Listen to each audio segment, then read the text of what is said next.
Hi friends, welcome to rishis Telugu stories. ఎవరైనా మన ఛానల్ని ఇంతవరకు సబ్స్క్రైబ్ చేసుకునే వాళ్ళు ఉంటే ప్లీజ్ సబ్స్క్రైబ్ చేసుకోండి ఫ్రెండ్స్. అలానే మన కొత్త ఛానల్ని కూడా సబ్స్క్రైబ్ చేసుకునే వాళ్ళు ఉంటే సబ్స్క్రైబ్ చేసుకొని నన్ను సపోర్ట్ చేయండి ఫ్రెండ్స్. ఇక స్టోరీలోకి వెళ్ళిపోదాం. రామ్ అవని ఎపిసోడ్ నెంబర్ 55. కన్నయ్య, నువ్వు కూడా అత్తని ఇరికిస్తావా అని ఏడుపు మొహం వేసింది చిన్ని. నీకు ఈ మధ్య పిచ్చి పట్టింది కదా చిన్ని అన్నాడు బాలు చిన్నీనే చూస్తూ. దాంతో తన ఎక్స్ప్రెషన్స్ అన్ని చేంజ్ చేసేసింది చిన్ని.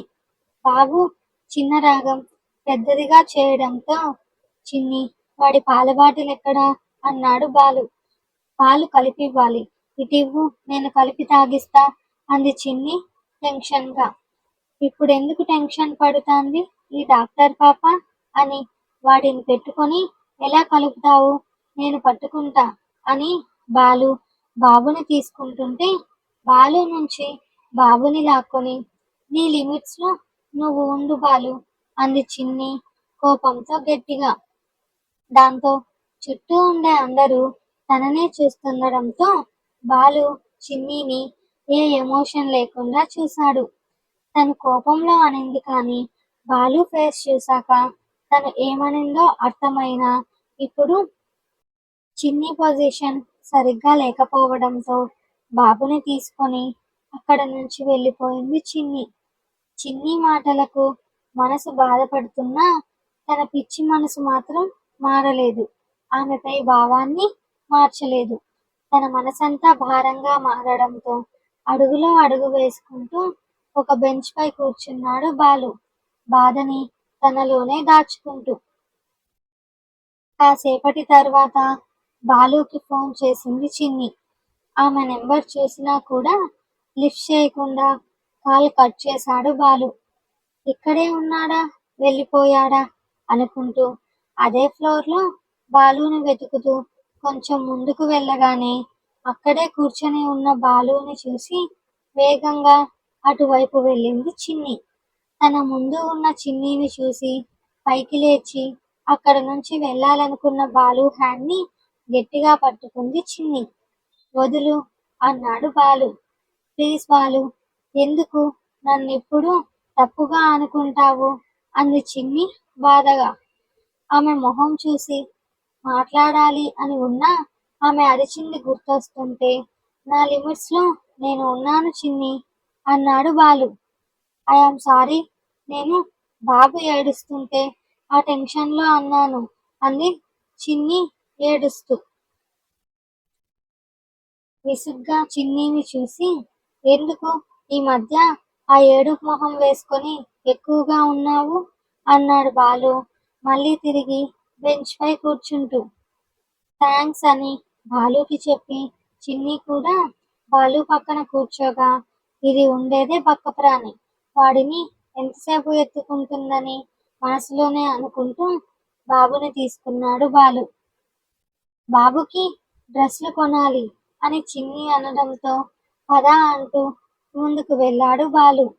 బాలు బ్యాగ్ తీసుకొని వెనకే చిన్ని వెళితే సాఫ్ట్గా మెత్తగా ఉండేవి చూసి తీసుకుంటున్న చిన్నీని చూసి నువ్వు చాలా లక్కీ రోయ్, మీ అత్త నిన్ను చాలా జాగ్రత్తగా చూసుకుంటుంది అని బాబుకి చెప్పి బాబువి అయ్యాక న్యూ మోడల్స్ వెస్ట్రన్ వేర్ కాకుండా జిప్ టాప్స్ హుక్ టాప్స్ తీసుకుంటున్న చిన్నీని డౌట్గా చూశాడు బాలు.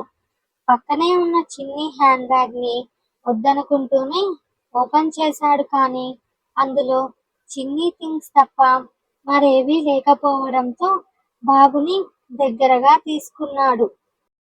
పాల స్మెల్ బీభత్సంగా వస్తుండడంతో అరే, పాలెప్పుడు తాగావురా, ఇంత స్మెల్ వస్తున్నావు, పాలు తాగించకుండానే మీ అత్త నిన్ను ఏడుపు మానించిందా అంటున్నాడు కానీ చిన్నిపై డౌట్ మొదలయ్యింది బాలుకి.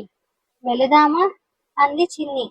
పండుగకు అని చెప్పి అన్ని డైలీ వేర్ తీసుకున్నావే అన్నాడు బాలు. ఇవి అయినా కొత్తవే కదా అని చిన్ని అనడంతో ఆమెని సూటిగా చూసి శారీస్ దగ్గరకు తీసుకెళ్లాడు బాలు. అమ్మకి చీర సెలెక్ట్ చేయి అన్న బాలు మాటలకి అక్కడే షోపీస్ లో బొమ్మకి ఉన్న చీర చూసి, చిన్ని, నీకు ఆ శారీ బాగుంటుంది అని బాలు అనడంతో తల తిప్పి శారీని చూసింది చిన్ని. పర్పుల్ కలర్ శారీకి ముత్యాల బార్డర్ రావడంతో బాగుంది అని ఆ శారీని ఇవ్వమంది చిన్ని. చిన్ని వద్దంటున్నా ఆ శారీకి కూడా బాలునే మనీ పే చేయడంతో బాలు వెనకే వెళ్ళింది చిన్ని. క్యాబ్‌లో వచ్చావా? అన్నాడు బాలు. ఆ! బాబుతో కార్ డ్రైవ్ చేయలేను కదా అంది చిన్ని బైక్‌లో కూర్చుంటూ.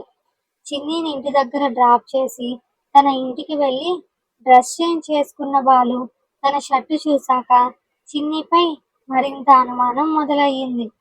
సగం దూరం వెళ్ళాక తనకి బైక్‌పై అతుక్కొని కూర్చున్న చిన్నిని చూసి ఏమైందని అనుకున్నాడు కానీ తనలో ఆలోచనలకి సమాధానం దొరకలేదు. ఇది అసలు ఎలా జరుగుతుంది? నేనే ఓవర్‌గా ఆలోచిస్తున్నానా? అనుకుంటూ సాయంకాలం వాళ్ళ అమ్మ రావడంతో వాళ్ళ అమ్మ కోసం తెచ్చిన చీర ఇచ్చిన బాలు సడెన్‌గా తన ఫోన్ తీసుకొని తనకొచ్చిన డౌట్‌ని సెర్చ్ చేయడం స్టార్ట్ చేశాడు. కొన్ని నిమిషాల తరువాత తను చదువుతోంది తన బ్రెయిన్‌కి చేరగానే నమ్మలేకపోయాడు బాలు. ఆలోచనలలో ఉన్న తను వాళ్ళ అమ్మ తినడానికి పిలవడంతో టైం చూసి బయటకు వెళ్ళాడు. బాలు, తినకుండా ఎక్కడికి అని బాలు అమ్మ అరుస్తున్నా రామన్న దగ్గరికి మళ్ళీ వచ్చి తింటా అని బాలు వెళ్ళడంతో ఓ ముద్ద తినేసి పడుకోకుండా అక్కడికి ఇక్కడికి తిరగడం వీడికి బాగా అలవాటు అయిపోయింది అని సుజాత గొణుగుతూ తింటూ టీవీలో సీరియల్స్లలో మునిగిపోయింది. రామ్‌తో ఈ విషయం చెప్పాలని వెళ్ళాడు కానీ అక్కడే ఉన్న చిన్నిని చూసి ఆగిపోయాడు బాలు. నీట్‌గా 2 సైడ్స్ చున్నీ వేసుకొని కూర్చొని రామ్‌తో నవ్వుతూ మాట్లాడుతోంది చిన్ని. అసలు ఈ విషయం తను రామ్‌తో ఎలా చెప్పగలడు? చిన్ని గురించి ఆ విషయం ఛ! అసలు ఏం ఆలోచిస్తున్నావురా అని తనని తనే తిట్టుకుంటూ అక్కడ నుంచి వెళ్ళిపోవాలనుకున్నాడు కానీ చిన్నితో ఉన్న పల్లవి బాలుని చూసి తినేసి నిద్రపోకుండా ఇంటి ముందు గూర్ఖా డ్యూటీ ఎప్పుడు తీసుకున్నావు అంది గట్టిగా. మామూలుగా అయితే పల్లవికి బాలు చేతిలో 2 పడేవేమో కానీ బాలు దృష్టి ఇప్పుడు మొత్తం చిన్ని పైనే ఉండడంతో పల్లవి మాటలు పట్టించుకోలేదు. ఏంటిరా బాలు అని రామ్ అడగడంతో షాప్‌కి వచ్చి ఇటు వెళుతూ వచ్చా. ఆలోపే దీనికి నోటి దురద ఆగదు. నేను వెళుతున్నాలే అన్నా అని చిన్నిని చూసి ఫోన్ తీసి మెసేజ్ చేశాడు బాలు బయటకు వెళుతూ. బాలు ఏంటి అంత సీరియస్‌గా చూస్తున్నాడు నా వైపు అని మనసులో అనుకుంటూ నోటిఫికేషన్ సౌండ్‌కి ఫోన్‌లో మెసేజ్ చూసిన చిన్ని బయటకు వెళ్ళాలా? ఇక్కడ పిలవకుండా మెసేజ్ చేశాడేంటి అని సరే అన్నయ్య బావేం చేస్తున్నాడో నేను వెళుతా అంది చిన్ని. ఇదిగో చిన్ని అంటూ అవని అక్కడే ఉన్న చిక్కీ నుంచి ఒక పీస్ ఇవ్వడంతో అది తీసుకొని చిన్నగా నవ్వుతూ వెంటనే బాలు కోసం వెతుకుతూ బయటకు వెళ్ళింది చిన్ని. ఇక్కడే ఉంటానన్నాడుగా అంతలో ఎక్కడికి వెళ్ళాడు అని రామ్ ఇల్లు దాటిన చిన్ని తన చేతిని పట్టుకొని పక్కన ఉన్న సందులోకి లాగాడు బాలు. బాలు, ఇక్కడ ఈ చీకటిలో ఏం చేస్తున్నావ్ అంది చిన్ని. బాలు ఏం సమాధానం ఇవ్వకుండా తను చదివింది ఫోన్లో ఓపెన్ చేసి చిన్ని కళ్ళ ముందు పెట్టడంతో చిన్ని అది చదివి షాక్‌గా కంగారుగా బాలుని చూసి ఏంటిది అంది తెలియనట్లు. ఈ డొంక తిరుగుడు నాకు నచ్చదు చిన్ని. నేను డైరెక్ట్ పాయింట్‌లోకే వస్తాను. షాపింగ్ మాల్‌లోనే డౌట్ వచ్చింది నాకు. అది వదిలేసినా నువ్వు బైక్‌పై అంత క్లోజ్‌గా కూర్చొని ఉన్నా పట్టించుకోలేదు నేను. కానీ నా షర్ట్‌కి అంత మరకలు చూశాక నా డౌట్ క్లారిఫై అయ్యింది. నువ్వు చేసింది ఏంటి చిన్ని? పెళ్లి కాకుండా ఇలా ఎలా? అని బాలు అడగలేక సైలెంట్ అయిపోతే అక్కడి నుంచి వెళ్ళిపోవాలని చూసింది చిన్ని. చిన్ని చేయి పట్టి ఆపేస్తూ ఆమెని గోడకు అదిమేశాడు బాలు. బాలు దూరంగా ఉండి మాట్లాడు అంది చిన్ని బాలుకి తనకి మధ్యలో చేయి పెట్టి ఆపుతూ. ఏ హార్మోన్స్ బ్యాలెన్స్ తప్పుతున్నాయా? ఫీలింగ్స్ నీ కంట్రోల్ దాటిపోతున్నాయి కదా? ఇవన్నీ నీకు ముందే తెలుసుగా. అయినా ఆ ఇంజెక్షన్ చేయించుకున్నావెందుకు అంటూ బాలు సీరియస్ గా అడగడంతో ఆ చీకటిలో అతని మొహంలో కోపం తెలియకపోయినా అతి దగ్గరగా వదులుతున్న అతని శ్వాస వేడిగా ఫాస్ట్ గా తగులుతుంటే అతని కోపం ఎంతలా ఉందో అర్థమయ్యింది చిన్నికి. బాలు ప్లీజ్ తెలిసి కూడా ఎందుకు నన్ను ఏడిపిస్తున్నావు అంటూ తన మొహం పక్కకు తిప్పుకుంది చిన్ని. ఇది మూడోసారి బాలు దగ్గర తన ఫీలింగ్స్ కంట్రోల్ చేసుకోవడం. మొదటిసారి అతని చేతి స్పర్శకే తన ఫీలింగ్స్ కంట్రోల్ తప్పడంతో బాలుకి దూరంగా ఉంటున్న చిన్నికి ఇప్పుడు మాత్రం బాలు నుంచి దూరంగా పరిగెత్తాలని ఉన్నా తన కాళ్ళు సహకరించడం లేదు. నీకు ఫ్యూచర్ గురించి తెలియడం లేదా? రేపు నిన్ను చేసుకోబోయే వాడికి నువ్వు పెళ్లికి ముందే కనకపోయినా అన్న కొడుక్కి నీ స్తన్యం పట్టి పాలు పట్టి తల్లివయ్యావని తెలిస్తే ఎలా చిన్ని?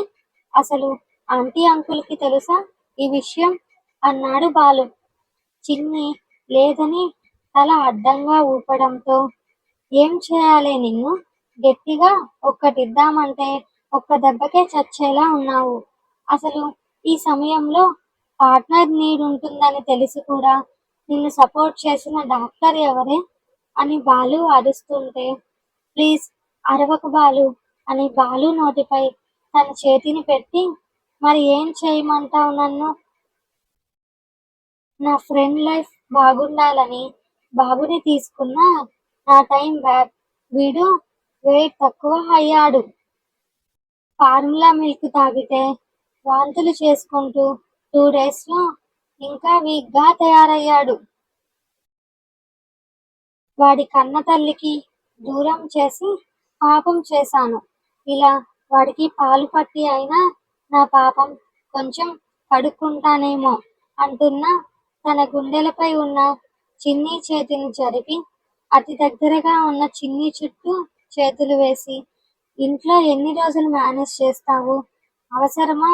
ఒకసారి ఇంట్లో వాళ్ళకి చెప్పి చూడు అన్నాడు బాలు చిన్ని తల నిమురుతూ. బాలుతో అంత చొరవ ఎప్పుడు వచ్చిందో కూడా చిన్నికి అర్థం కాకపోయినా ఇన్నాళ్ళు తను బాధలో ఒకటే ఒంటరి పోరాటం చేసింది. ఇప్పుడు తనకు తన బాధ చెప్పుకోవడానికి ఒక తోడు దొరకడంతో బాలు గుండెపై తలపెట్టి ఊహు చెప్పలేను అంది చిన్ని. అది వదిలేసినా నువ్వు ఒంటరిగా నీ ప్రాబ్లమ్స్ ని కంట్రోల్ చేయలేవే, ఆంటీకి చెప్పి చూడు అన్నాడు బాలు. చెప్పలేను బాలు ప్లీజ్ ఎవరికీ చెప్పకు నువ్వు కూడా అంది చిన్ని. ఇది అందరికీ డప్పు కొట్టుకొని చెప్పుకునే విషయమా అని చిన్నీని వదిలి ఏదైనా అవసరమైతే ఫోన్ చెయ్యి ఏదో మొహమాటాలకి పోకుండా అన్నాడు బాలు. సరే అని మొహం తుడుచుకుంటూ వెంటనే తన చున్నీ కిందకి లాక్కుంది చిన్ని. కానీ అప్పటికే బాలు షర్ట్కి పాలమరకలు అయ్యాయని తెలిసి అక్కడ నుంచి వేగంగా పరిగెడుతూ వెళ్ళిపోయింది. తన షర్టు చూసుకున్న బాలు భారంగా నిట్టూర్చి ఇంటికి వెళ్ళి టీషర్ట్ మార్చుకున్నాడు.